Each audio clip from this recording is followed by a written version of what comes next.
আমাদের সাংগঠনিক অভিভাবক বিএনপির চেয়ারম্যান মাননীয় প্রধানমন্ত্রী সহ বিএনপির নেতৃবৃন্দের বিরুদ্ধে, বর্তমান সরকারের বিরুদ্ধে অত্যন্তপূর্ণ বক্তব্য অনেকে রাখছেন। এরকমের দৃশ্যতা আমরা দেখছি।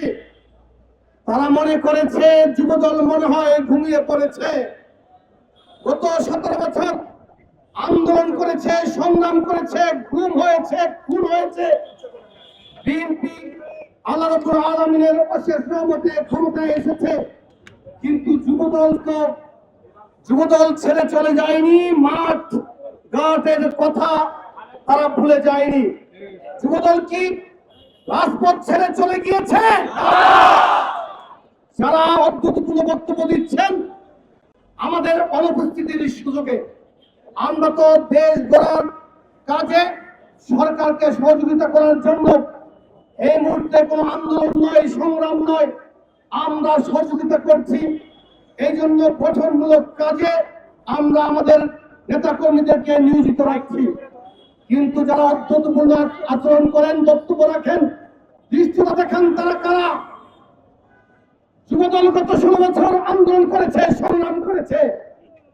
16 বছরে কত মাস আপনারা কি জানেন? 192 মাস। দুর্ভাগ্য হচ্ছে 192 মাস যারা আন্দোলন করেছে তাদের বিরুদ্ধে বক্তব্য রাখছে যারা 1 মাস আন্দোলন করছে। তারা ওই 1 মাসের মধ্যে দুটি ভাগ রয়েছে।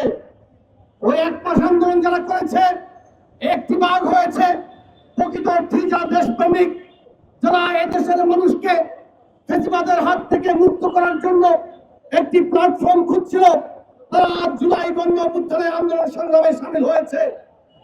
ওই 1 মাসের আন্দোলনের আরেকটি অংশ হচ্ছে কারা? আপনারা নিশ্চয়ই চিনবেন। গত 16 বছর ফ্যাসিবাদের আশ্রয় যারা ছিল, মুজিব কোটের ছায়াতলে যারা ছিল, তারা এখন আমাদের বিরুদ্ধে বক্তব্য রাখছে। যারা 192 মাস আন্দোলন করেছে, সংগ্রাম করেছে। বন্ধুরা আমার, বক্তব্য দীর্ঘায়িত করবো না, শুধু এটুকু বলবো, যারা কথায় কথায় দৃষ্টান্তমূলক বক্তব্য রাখেন, আমাদের প্রধানমন্ত্রীর গাড়ির পাশে এসে দাঁড়িয়ে তার বিরুদ্ধে স্লোগান দেওয়ার দৃষ্টতা দেখান, তাদেরকে বলতে চাই, আমাদের প্রধানমন্ত্রী অনেক উদার মনের মানুষ।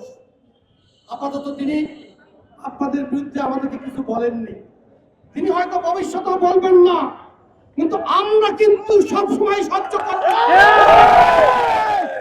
আমরা বলছি, এরপরে কোনো বক্তব্য রাখার আগে, স্লোগান দেওয়ার আগে একবার ভেবে চিন্তে দেখবেন যে যুবদল এখন পর্যন্ত মাঠ ছেড়ে বাড়িতে চলে যায়নি, চাকরি নিয়ে কেউ বিদেশে যায়নি, কেউ ব্যবসা বাণিজ্যে নিজেদের জীবনকে রাজনীতি থেকে দূরে সরিয়ে নেয়নি। যুবদল কিন্তু এখনো মাঠে রয়েছে।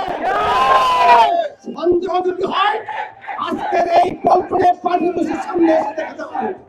বন্ধুরা আমার, বক্তব্য দীর্ঘায়িত করবো না, শুধু আপনাদেরকে এটুকু বলবো, আগামী দিনে অপরাজনীতির বিরুদ্ধে এবং বিএনপি গণতান্ত্রিক পদ্ধতিতে সরকার গঠন করেছে, সেই সরকারের বিরুদ্ধে যদি কেউ অপপ্রচার করে, ষড়যন্ত্র করে, তাদের বিরুদ্ধে দাঁত-ভাঙা জবাব দেওয়ার প্রস্তুতি গ্রহণ করবেন, এই আশাবাদ ব্যক্ত করে সকলকে ধন্যবাদ জানিয়ে বক্তব্য শেষ করছি।